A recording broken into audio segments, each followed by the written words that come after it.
វីដេអូហ្នឹងយើងនឹងកែឡានបែបនេះឲ្យទៅជាស្អាតបែបនេះ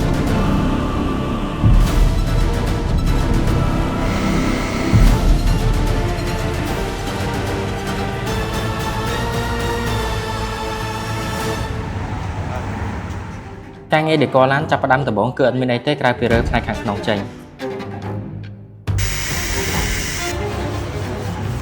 បាទថ្ងៃហ្នឹងឡានហ្នឹងយើងបានត្រឹមរើហើយក៏ធ្វើការសម្អាតវាឲ្យស្អាតព្រោះអីថ្ងៃនេះយើងចូលរវល់ឡាន2នៅខាងក្នុងដែលគេប្រញាប់យកដែរបង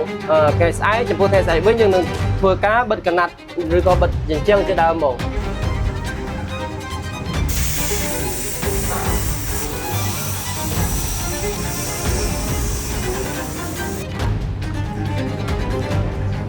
ទៅជើហឹងណាស្អាតណាស់ឥឡូវយើងទៅជួបជាមួយនឹងមេជាងយើងបន្តិចសិនតោះបាទខ្ញុំឈ្មោះម៉ៅព្រីខ្ញុំមានតួនាទីជាមេជាងដេកនៅក្នុងក្រុមហ៊ុនលុចសេរីដេកនិយាយពីរឿងបទពិសោធន៍ព្រោះខ្ញុំធ្លាប់ដេកឡាននៅប្រទេសថៃបានរយៈពេល14ឆ្នាំហើយមកដល់នេះមកដល់មុខតែខ្លាចវាពេលវាឃើញកាច់ច្រើនណាវាអត់ស្អាតភាសាប្រទេសជាតិយើងមានបញ្ហាជាមួយគ្នាបានខ្ញុំត្រឡប់មកធ្វើការនៅស្រុកខ្មែរយើងវិញចំពោះឡានមួយនេះដែរគាត់យកពណ៌ទឹកក្រូចលាយខ្មៅគាត់យកភ្ញៀវយកមកឲ្យយើងធ្វើនេះក៏មានដូចជាការដូចគាត់អញ្ចឹងហើយក៏ដូចគាត់ដបូលបិទឡាយតិចតួចហើយក៏ដាក់បាសនិងក៏ដាក់ភ្លើងអីតិចតួចដែរដាក់ឡាយវ៉លការ៉ុតឲ្យស្អាតហើយក៏នៅមានវ៉លការ៉ុតនៅពីលើនេះទៀតដែលយើងនឹងធ្វើការបិទឲ្យគេនៅថ្ងៃស្អែកព្រោះអីម៉ោងហ្នឹងគឺយើងមិនអាចបិទគាត់ទេហើយមេឃក៏ភ្លៀងដែរអញ្ចឹងក៏ស្អែកយើងបានបិទវ៉លការ៉ុតឲ្យគាត់ឲ្យវាស្អាតទាំងអស់ដល់ថ្ងៃបន្ទាប់គឺយើងរៀបចំបិទជាមួយនឹងកណាត់ហើយទ្វារមុខទ្វារក្រោយហ្នឹងគឺយើងដោះតម្លាក់មកក្រោមហើយយើងបិទជាមួយនឹងកណាត់ដែរ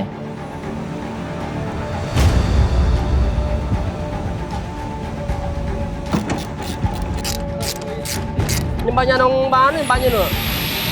ទៅខូចលេងអាមែនទេអានេះលឿងអានេះខ្មៅយ៉ាងនេះខោខ្លីបងច្បាច់ជើងលោហើយ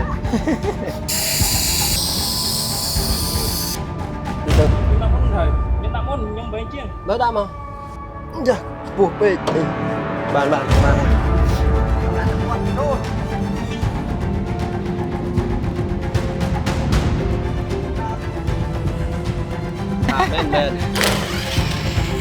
តែមិនឈប់តិចអីបើហឹងលើកមកនេះ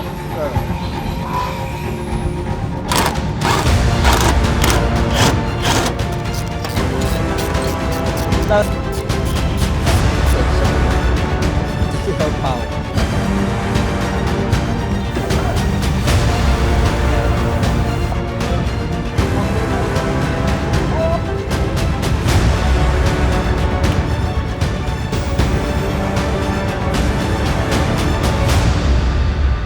បិទចាំងបិទកណាត់ហ្នឹងបានគេថាមួយថ្ងៃទៀតបានហើយអូបើជាកន្លះថ្ងៃទៀតហើយកន្លះថ្ងៃទៀតហើយក៏ធ្វើការដំឡើងការកាត់ឈើឆ្នៃធ្វើជាឡាយឬក៏ចេញម៉ូតឲ្យភ្ញៀវដើម្បីឲ្យគាត់និយាយថាពេញចិត្តអីចឹងវាកាច់ច្រើនពេកអត់ស្អាត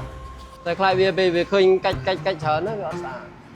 បើចកយើងវិញប៉ុណ្ណាយើងវិញប៉ាន់ឈើទេចកដែលគាត់ដាក់ផ្កាយត្រូវហើយវាឃើញទៅបន្លោះដកឃ្លីខ្ញុំត្រូវធ្វើម៉េចឲ្យវាស្អាតចឹងក៏បានយកដាក់ពេញដាក់ពេញទៅហើយឡាយ5ចំណិតហ្នឹងហើយ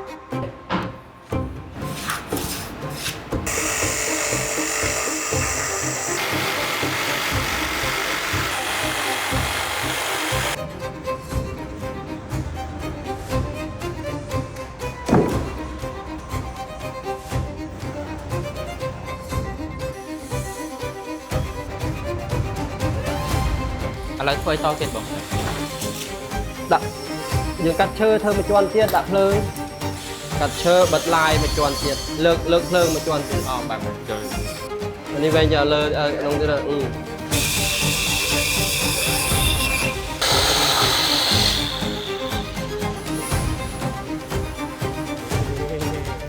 ការងារគិតខ្លួនឯងហ្នឹងតែខ្សែសយើងដាក់នេះអាហ្នឹងគេមកហ្នឹងហើយភ្លើងហ្នឹងយើងដាក់ជាន់ទី2លើដបូលឡានហើយក៏អាផ្ទះនេះវិញវាជាន់ទី1ដែលយើងជាន់កញ្ចក់ធ្វើជាដបូលផ្កាយ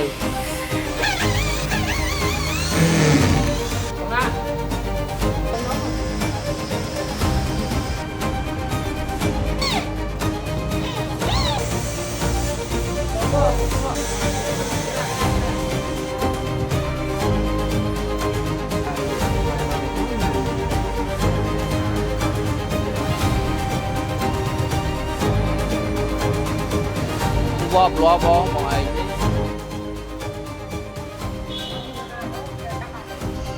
ប៉ាប់លាប់មកទួយអីចោះចុះមកខ្សែភ្លើងនោះ ឡានហ្នឹងតម្រាំតែយើងរួចបានប៉ុណ្ណឹងយើងប្រើពេលយូរអត់បងប៉ុណ្ណឹង បាទឡាននឹងផងដែរមកបានហើយប៉ុណ្ណឹងក៏ប្រើពេលប្រហែលជា4ទៅ5ថ្ងៃហើយក៏វាក៏ចិត្តហើយដែរវានៅខ្វះឧបករណ៍តិចតួចដែលយើងអត់ទាន់ទិញមកឬក៏យើងកំងពីឆ្ងាយទៅវាអត់ទាន់មកដល់អីចឹងព្រោះការងារនេះវាអត់សូវច្រើនប្រហែលយើងអាចធ្វើលឿនឲ្យភ្ញៀវបាន បងធ្វើឲ្យប៉ុណ្ណឹងពិបាកបង អូការងារនេះអត់សូវពិបាកប៉ុន្មានទេបងធម្មតាបង ឥឡូវយើងកាត់មកមើលនៅពេលដែលយើងតឡើងប្រព័ន្ធសំឡេងហ្មងទៅដោយសារតឡានហ្នឹងគាត់បានដាក់ជាមួយនឹង Sap Solo ជាមួយនឹង Egoy ហើយនឹងមួយដែរអាហ្នឹងយើងតអំភ្លីហ្មង តមភ្លីតែ Solo អូតូទៀតបលយោនេះប្រើ view ពីស៊ីបតុបទេដាក់ត្រង់ តាំងពីបិទអញ្ចឹងនេះគាត់ដបូល live ភ្លើងអីទាំងអស់យើងធ្វើឲ្យអស់ហើយនឹងឲ្យត្រូវភ្ញៀវគាត់ត្រូវការយកចង់បានថ្ងៃ30អញ្ចឹងបានថាថ្ងៃស្អែកអញ្ចឹងយើងសម្រុកធ្វើឲ្យគាត់ចាក់ស្ដែងទៅយើងធ្វើឲ្យអស់ហើយដើម្បីឲ្យទ្វារអូតូយើងតឡើងឲ្យដែរជាងឥឡូវនេះយើងនៅសល់អីខ្លះហើយឃើញមក បាទឥឡូវអត់នៅសល់ច្រើនទេបើនៅរៀបចំគ្រឿងសំឡេងហ្នឹងគ្រឿងបាសហ្នឹងតែឲ្យគ្រឿងបាសហើយក៏រៀបចំការក្រាលបាសនៅដាក់ឲ្យគេហើយក៏ហើយឲ្យការងារហ្នឹង អូខេថ្ងៃនេះយើងត្រូវបំពេញការងារហ្នឹងឲ្យតែម្ដងដូចរៀបចំប្រព័ន្ធ30សំឡេងហ្នឹងហើយយើងធ្វើការក្រានបាតនិងចាប់កៅអីហ្សេនចូលតែម្ដង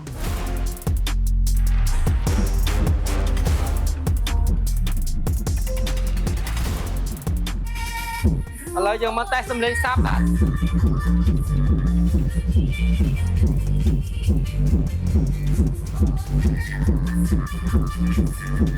ឡាយ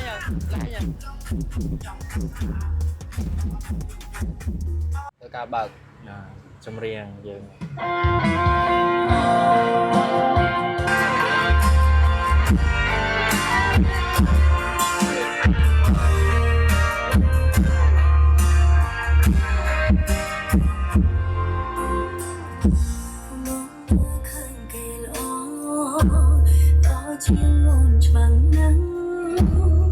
បន្ទាប់ពីយើងដំឡើងបាសហើយគឺយើងធ្វើការកាត់បាតដើម្បីក្រាលឡើងលើឡានវិញហើយអីដែលអ្នកទាំងអស់គ្នាឃើញនេះគឺជាបាតការ៉ូហើយអត្ថប្រយោជន៍របស់វានឹងគឺវាស្អាតហើយងាយស្រួលក្នុងការសម្អាត អូអានេះយកពុំមកគូសពុំបាតឡានយកមកគូសដើម្បីកាត់ការ៉ូហ្នឹង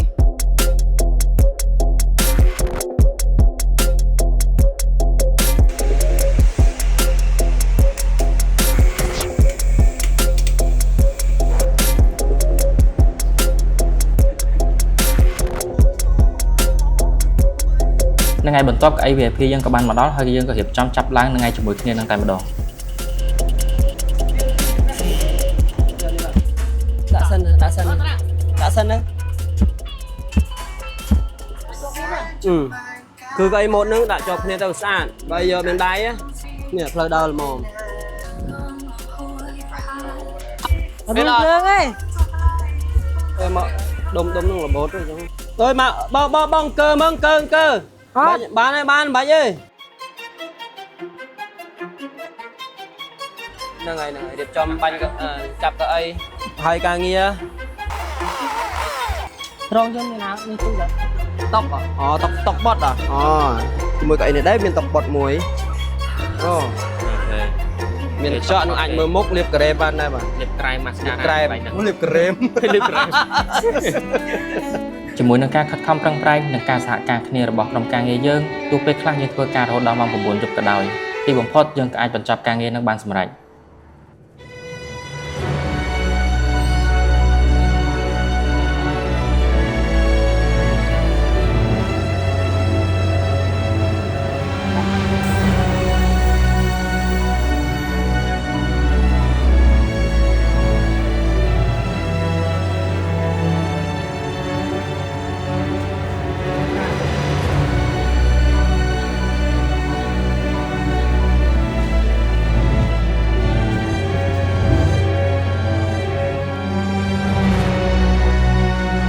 បើ